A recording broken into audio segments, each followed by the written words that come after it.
Hey, I'm Ben, And I'm Evan. and welcome to Coffee Break.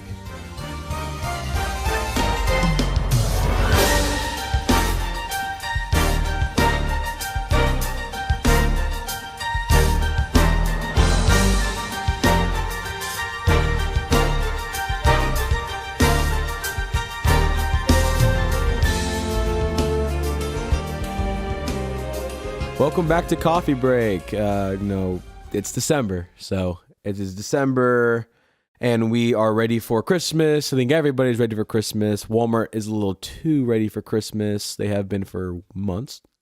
But, you got to sell them. Kroger does the same thing. Every big supermarket does the same thing. But we're ready. It's December, and it can only mean one thing. Yep, and that means movies, music, and a little cheesy, lots of Christmas cheer. That's true.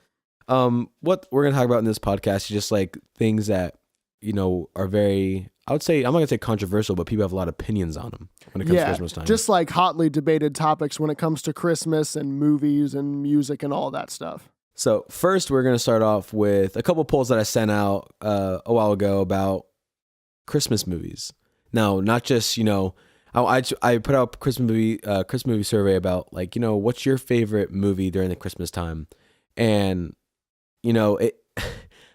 I always forget about the number one movie that was suggested was Elf. Mm-hmm. And I always forget about Elf, which is really weird because I really didn't watch Elf until maybe I was like 12. Really? Yeah. I grew up with that movie. I would probably say that's up there with my favorite Christmas movies.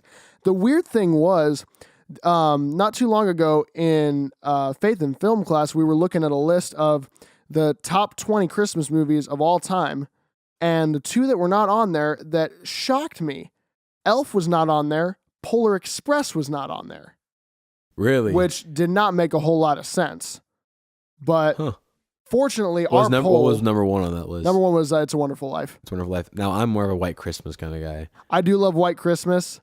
I would personally give it to A Wonderful Life. Right. It's kind of what else, like it's almost what else could it be? Isn't Bing Crosby in White Christmas? Yeah. Oh yeah. I mean, that's where like White Christmas was on there. White Christmas was on there, but it was further down a little bit. But It's a Wonderful Life was kind of, what else could it be? Yeah. It's Jimmy Stewart. It's classic. It's a great movie. But our polls did fortunately include the two that I was mad that were not on there. So the first one that, like we said, was Elf, and there was like 20 people who said Elf, and I was like, okay, I guess Elf is a big one. I'm very partial to Elf. I love it. It's got an absolutely stellar cast. As you know, Will Ferrell, James Caan, Mary Steenburgen, like all three of them do phenomenal jobs, and like it's hilarious. It's so quotable, and it's one that I've grown up with for so long. The next one on there is, of course, Polar Express, which I'm not gonna lie, I've probably only seen Polar Express like once. Really? Yeah, Wow. I have not, like, that's not one that I've like seen over and over again like Elf. I don't know. I'll probably watch it again some point over break, but that's one I've not seen that much. The thing is, this is my thing with Polar Express. My whole family loves it. I can't stand the movie. Why not? And really? I'll tell you why. Yeah. And I'll tell you why. So my family's been obsessed with it for so long, and it's just like it was so boring, and it's so boring in the beginning. For me, I liked the only part that I enjoyed was the part where Santa came in, and I'm like, oh, and the bell and that whole story about like you look into the bell and like he can't hear it, and I think that's a really cool thing. But just leading up to that, except for the hot chocolate, like that song is lit. Like that song is actually amazing. But other than that, like it's a snoozer for me. Fair enough. The next one we had on our list was Christmas Vacation. Never seen it. Really? Yep. Okay. Here's my thing with Christmas Vacation is that it's of course in the National Lampoon Vacation series, and it's the third movie in that series.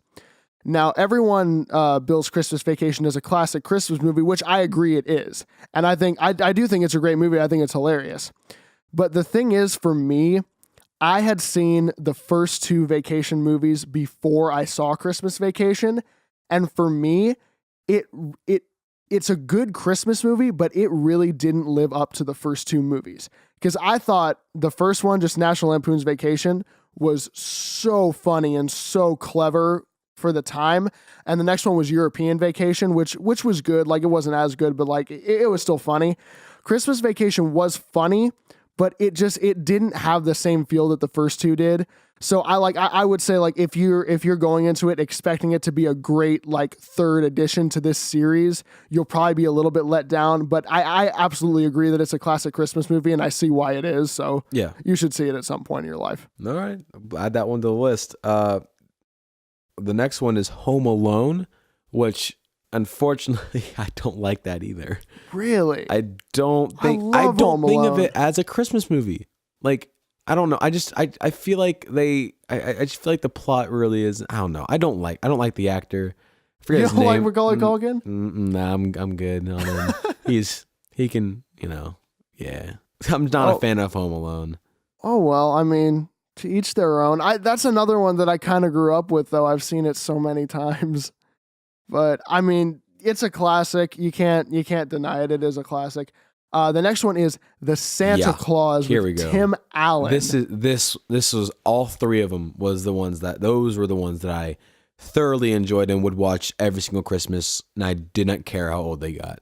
I'm gonna be honest. I've only seen the first one. The first one, okay, that's fine because like the second one and third one aren't as good as the I first just remember one. Martin Short in one of them as Jack Frost. Martin Short was in the third one. The third one. Yeah. I've probably seen like part of that on like Nickelodeon or some Yeah. channels come on around Christmas time. Yeah, the thing is, the reason why I love that show is because it's actually pretty well like done. If you ask, I think it's very well done for like the time it was written. Like the whole story about how he slowly transitions to Santa Claus. He has no idea what he's doing. Yeah. And then there's also like a love story behind it, and everything. And I actually really like it. And There's also, a whole thing with his son and everything too. that was like the Tim Allen prime. The very little prime Tim Allen had was that and Shaggy Dog. Okay, come on. He was Buzz Lightyear. You're right. Did you ever watch Home Improvement? No. That show was great. It was on No. Nick at Night. But anyway, I still like Tim Allen. The next one on our list is a Mickey Mouse Christmas. Yes. So I actually put this one on a list because there's two of them, right? Okay, so there's the Christmas story, which is with like Scrooge and whatnot, and it is Christmas Carol, you mean? Christmas Carol. And Christmas it is Story is another movie. I'll talk Yeah, about it in yeah. a second, but yeah. Christmas Carol, and have you seen the Christmas Carol, Mickey one? You know what I'm talking about? So it's like Scrooge. It's like the whole Scrooge story, but with Disney characters, and it's the sweetest thing in the world. And it was a tradition for me to watch it with my family. And then there was the other Christmas Mickey Mouse special when it had like 3 separate stories in one movie. Really? And it was like, well, the thing is, we just watched this recently in our English class because I was so excited to watch it. And I was like, I need to watch it. I haven't watched it in 10 years. And it was like Donald Duck had a story, Goofy had a story, and then Mickey had a story. And it was all like really like good stories. And I remember watching it. I was like, wow, this is actually really well done. Like the stories was amazing. And it was, I don't know. It was always a really big tradition to watch, Mickey Mouse Christmas stories at Christmas time. I feel that. The biggest one for me, I would say besides Elf, is actually, you may think I'm a little biased to this because we just did the show, but Charlie Brown Christmas. I do enjoy Charlie Brown. I love that one. We always watch that at my grandparents' Oh, yeah. house. Like everybody in my tradition. family loves that we have one. the tree. We have the Charlie Brown Christmas tree, like a little derp little branch with one ornament on it. Yeah. That's awesome. Yeah. That was a big one for me. Elf and Charlie Brown Christmas are the big two that my family always watches. Yeah. And last one on our list was The Grinch, How the Grinch Stole Christmas, which it really is well done. I'm not going to lie. The animated one? Well, no, I don't like the animated one. You talking about the Jim Carrey I like the movie? Jim Carrey version. The reason why is because we talked about this in the movie, in the one we talked about movies in the movie podcast. Mm-hmm. I like it when actors take a odd twist on characters. Okay. Like he made it into something different. Like he put his own little thing into it. Kind of like how Johnny Depp did with Willy Wonka. He made it kind of free, like kind of creepy kind of guy. And that's what I thought the Grinch was. I was afraid of the Grinch, but dear God, I loved the movie. I thought it was hilarious. Like for me, like when I think of it, other than the book, obviously, I like the original animated one. Like I think it was It probably hurts my head watching it now, though. like from the 60s. Like that's just my image of it because I think that's just a classic thing that a lot of people have seen. It is classic, and I have respect for it. I like it, but for me, The Jim Carrey movie. Also, I love Jim Carrey. I do too. I mean, I don't know. Just seeing him with that is just kind of off-putting for me. I completely agree with actors putting a twist on things, but I don't know. It's just it's a Dr. Seussy thing. Yeah. I mean I grew up reading Dr. Seuss books. And Everyone I did. so many of Yeah. those. Cat in the Hat was like I've read that so many times. But I mean when I just think of the Grinch, I just think of a Dr. Seuss looking character, Yeah. which Jim Carrey is not. I mean, Well, okay, high key looks like an Who, but it's all right. actually that's true. He does. Just when I think of a Dr. Seuss character, Jim Carrey's not the first guy that Yeah. comes to my mind. And we won't even get started on the one that just came out, the new Grinch. I'm gonna keep my mouth shut on Yeah. that because we'd be here for a little bit. But Yeah. well, everybody to just have your own opinion on that. We'll leave it at that for now. The next thing we wanted to talk about, and our next poll we sent out was about Christmas music. I remember a few episodes back we sent out a poll asking when do you think is the appropriate time to start playing Christmas music, and I think Ben and I both agreed that it was like December 1st or after Thanksgiving or something. Yeah, at least after At least Thanksgiving, after at Thanksgiving. most like December, because At- I'm at in the the spirit most. now. Yeah. So we asked this time, the first poll we asked is who is the king of Christmas music, given two options with Michael Bublé versus Justin Bieber. And I'll tell you why I put Justin Bieber, Michael Bublé compared to. I mean, okay, if you really think about it, you know, Andy Williams has a bunch out there. Bing Crosby has a bunch out there. Dean Martin. Those are all the people who you hear on the radio. Oh yeah, I mean you hear Sinatra too, Nat King Cole, And all the those thing guys. is, you won't.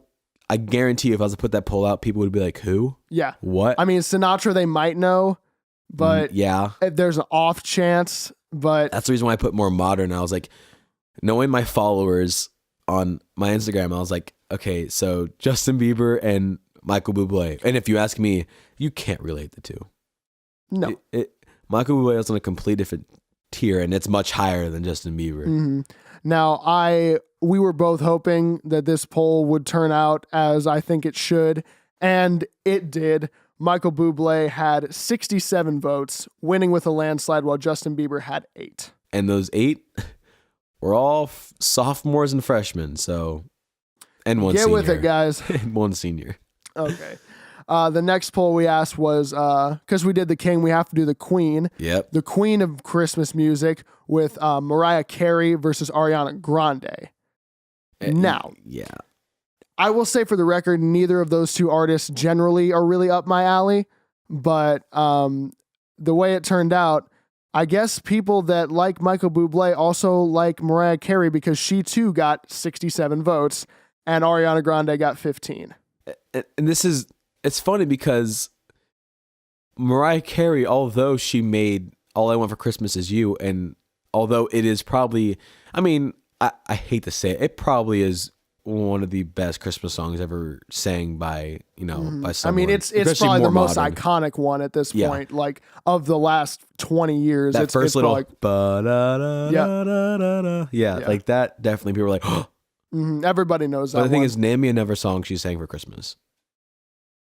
That's true. I mean, if people probably thought about it, they could probably think of one more. But You probably just say Jingle Bells. You probably sang off the it, top but- of your head, like that's one that's instantly recognizable. And the same thing I think is true for Michael Bublé because his Christmas album from a few years ago is still the best-selling Christmas album Yeah. of all time And in the the thing is, world. but he has no original songs on that thing. No. listed, but he's known for doing his own covers on Right, because things. he has like I would call him like traditionally a jazz type of singer. Yeah. And so he takes that, but he has such a versatile voice and amazing range. Yeah. And he's taken all those covers. Like it's all songs that we know. It's all Santa Claus is coming to town, like all stuff like that. Always when I think of that song, Bruce Springsteen just pops in my head. And it's it's just bad. Oh no. But Santa Claus is coming to town. Oh yeah. I love Bruce Springsteen for the record, but I do too. Christmas it should just No, stay away from rock. celebrate it, but don't sing it. Just don't sing it. Stick to your Born to Run, Yeah. Born USA. Oh yeah, stick to that stuff. But Michael Bublé just takes all the songs that we all know, and he does them so well in his own way that it's understandable why it's the best selling Christmas one there is, and it's great. And I'll tell you something that I kind of wish I would have put out for bands, best bands. And I mean, I'm not the biggest fan of Pentatonix, but they do have a heck of a Christmas album, if you ask me. They do. And it really is pretty good. And I was going to put a poll out between, these are two very biased opinions on my side. Pentatonix or the Jackson 5. The reason why I say that is because Jackson 5 Christmas album is amazing, if you ask me. I think they did that rendition of I Saw Mommy Kissing Santa Claus, and it went... With Michael Jackson singing so high and everything. Yeah. I thought you were going to say Pentatonix versus Voctave. Okay, but the thing is, I'll say it again. Maybe 3 people would know what Voctave is. Which very, very deeply saddens me. Yeah, but I mean, that's another podcast. We could talk about that. But yes, everybody, if you're not familiar with Voctave's Christmas work, get familiar with it. It's very impressive. Absolutely. So we're just gonna go through. I'll talk about my favorite Christmas song of all time, and I'll tell you why as well. Okay. It's probably gonna have to be. It is a little. I'm not gonna say it's embarrassing, but it's not something you would think I would pick. Guilty pleasure, almost. Tell me what you think. Okay. It's I Want a Hippopotamus for Christmas, and I'll tell you why. Okay. Ever since I was little, when I first heard that song, I felt like it like tormented me. I hated it for so long. But then one day my dad sang it to me right before we went to bed on Christmas Eve. And I remember I was like, yo, like I actually really like this song. And I remember that it was just in my head for like months after Christmas. And I just started I was like, this song, this happened to me when I was 6 years old. Now, even till now, whenever I hear it, I always think of like old Christmas times. And so it gets me really happy. It may be annoying. They're really high pitched. Yeah, there's the kid, young sounding straining voice. her voice. Yeah. Oh, yeah. Yeah. But it always brings back really good memories. For me, other than hearing like everybody knows like Bing Crosby's classic White Christmas or as something like that. But for whatever reason, the Christmas, like the whole Christmas album that just puts me in that mood, like in the Christmas spirit, that wintertime type of mood. I know I mentioned Charlie Brown Christmas movie before, but the soundtrack to that movie with the Vince Guaraldi trio, I mean, I like when I actually took the time to listen to that album all the way through. I mean, just the musicianship and just the piano work on everything. Like they do like Christmas Tree, and they do like I think I do a version of What Child and everything. But I mean, that album is just so beautiful, and it just really like makes it feel like Christmas for me. Like it sounds like Christmas when I hear that album. It's all about those family traditions, Like it just always goes back to that. I'll just say one more that I did forget about it. So this also, like, this is just my opinion.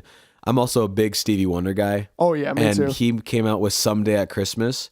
All right, and like the reason why I love it is the lyrics to this song are just it really is powerful. It reminds me of like the the Paul McCartney song. No, John Lennon song, The War Is Over. Yeah. Song. Like I just stinking love that song. And I remember listening to this song by Stevie Wonder, and I was like, how does this what does it have to do with Christmas? And then I looked up the lyrics. I got them right here. It really is really good lyrics, and it's more on the fact of, on the side of, I want Christmas to be this is what I want Christmas to look like. Mm-hmm.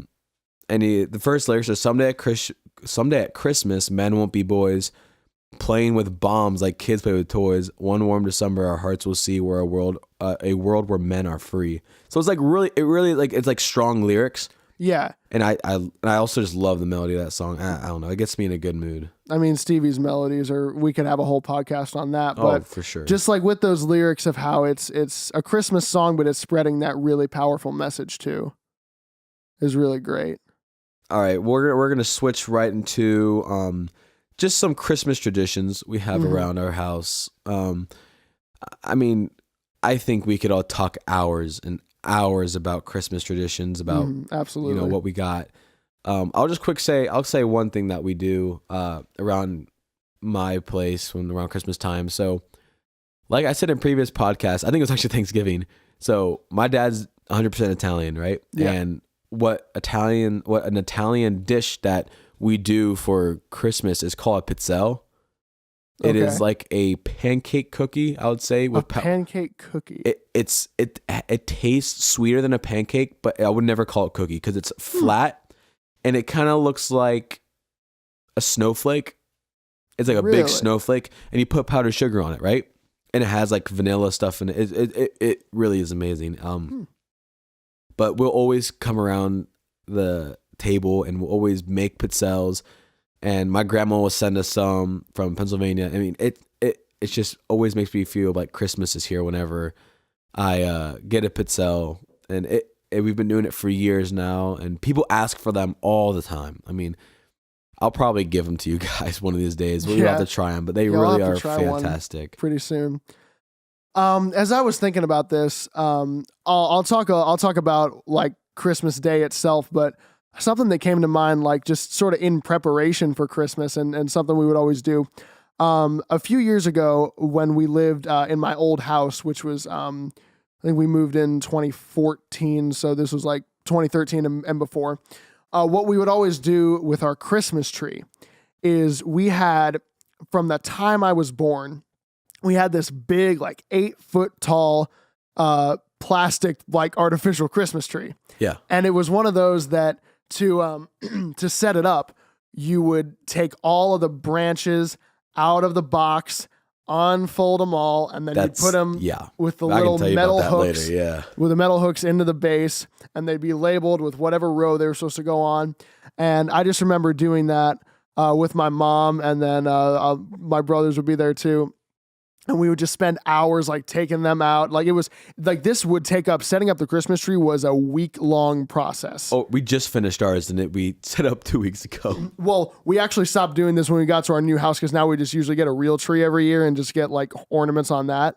Smart.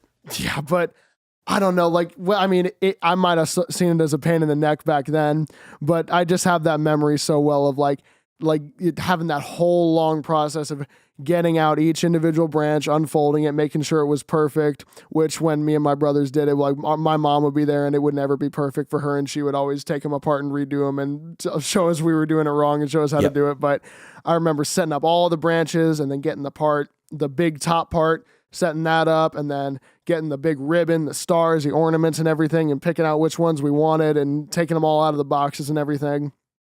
So that's just one I always have with me. But for Christmas Day itself, we always go to my mom's parents' house, my grandparents in Middletown, and and their house is even smaller than ours.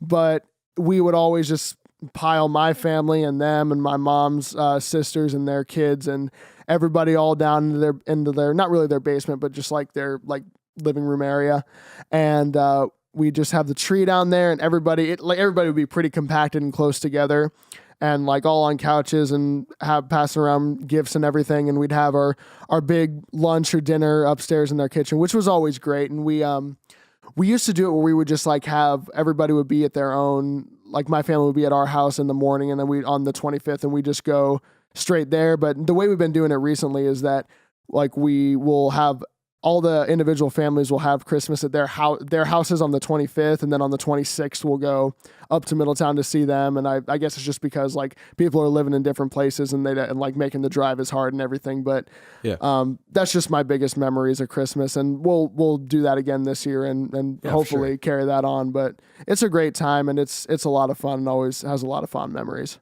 Oh, I want to say one more thing, because when you're talking about the trees, it reminded me of something. Well, it didn't remind me of something, but this is what, if you know who I am, you know who my father is, you know how, he loves Christmas. And ever since this year we have a total of 3 trees. This is the lowest this is the lowest amount of trees I've ever had in our house. What's the most amount of trees you've ever had? 2 years ago, we had 9. As in 9 full-size Christmas trees? 9 full-size Christmas trees. Just spread around. Every single one of them fake. And guess how I had to put them all up? You? This guy. So just spread around, like every corner of your house had its own tree. I mean, we're in my basement right now, and I'll tell you one thing. Also, every tree had a theme. Oh, what were some of these This themes? one over here, I have one on my left over here, and this is the woodland creatures tree. All right, this tree has things from moosin. I don't know what it's I called. think it's just moose. Moose. It's like Legos. Not Lego, it's moose. Moose, owls, anything over there.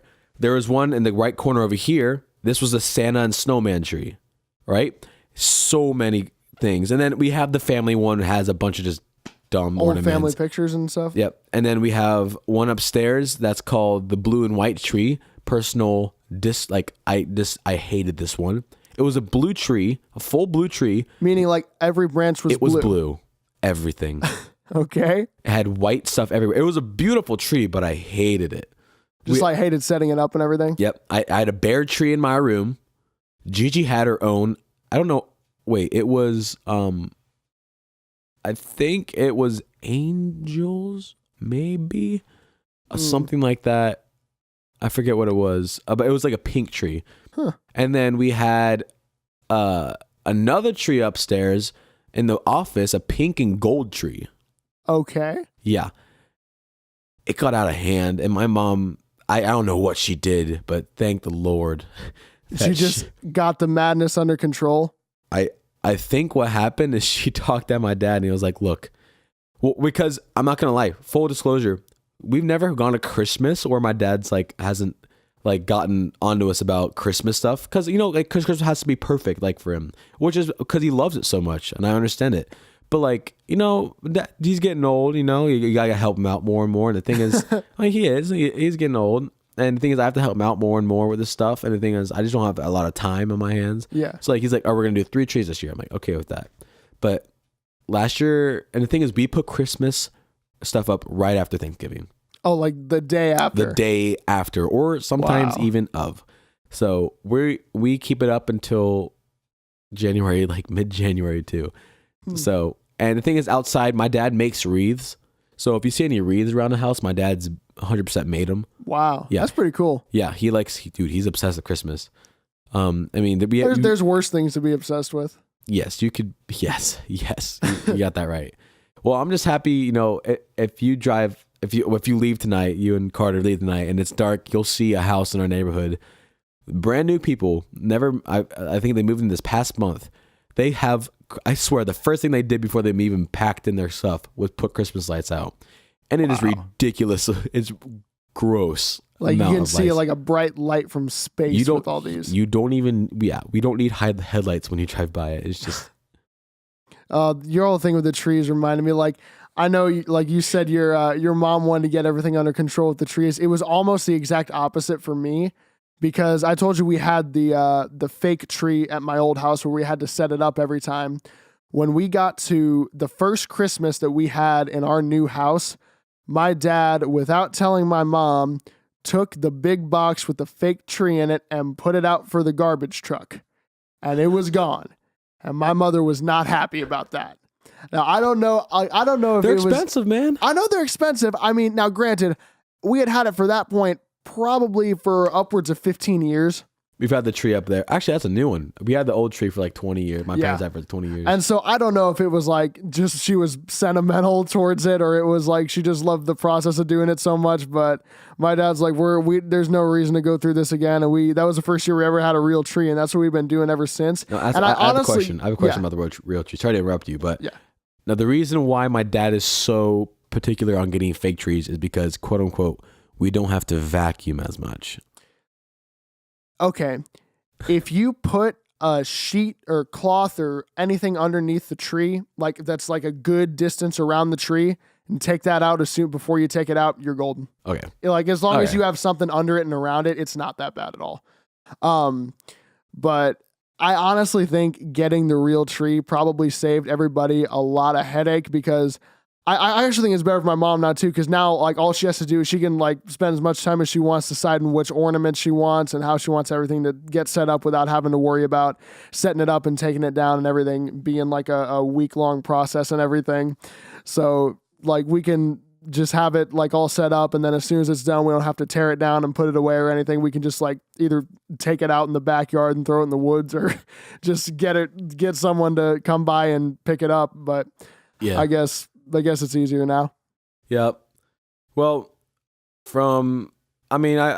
I guess most people, Carter, what do you do for trees? Like real tree or fake tree? Fake. See, Fake okay. tree. I understand that though. Like I get like the vacuuming thing is a really good point. And Like the thing is, also cool thing about real trees is this is cheap. You don't have to spray it with pine Febreze so it smells like a real tree, which is We never did that with the fake tree. I had to do it for fake tree. I never actually, you know what? We might have done that and I just hadn't known about it. But It doesn't smell like pine, I'll tell you that. yeah, Especially when it's boxed up for 300 days of a year. yeah, that's true. But I guess you just weigh your options, whichever one's better. All right, I No think that's kidding. going to about do it for this one. So from all of us here, want to wish you guys a Merry Christmas, Happy Holidays, whatever you're doing, wherever you're going, whatever you're celebrating. And we appreciate you listening, giving us all the support. And thank you very much. We'll see you on the next one. Signing off.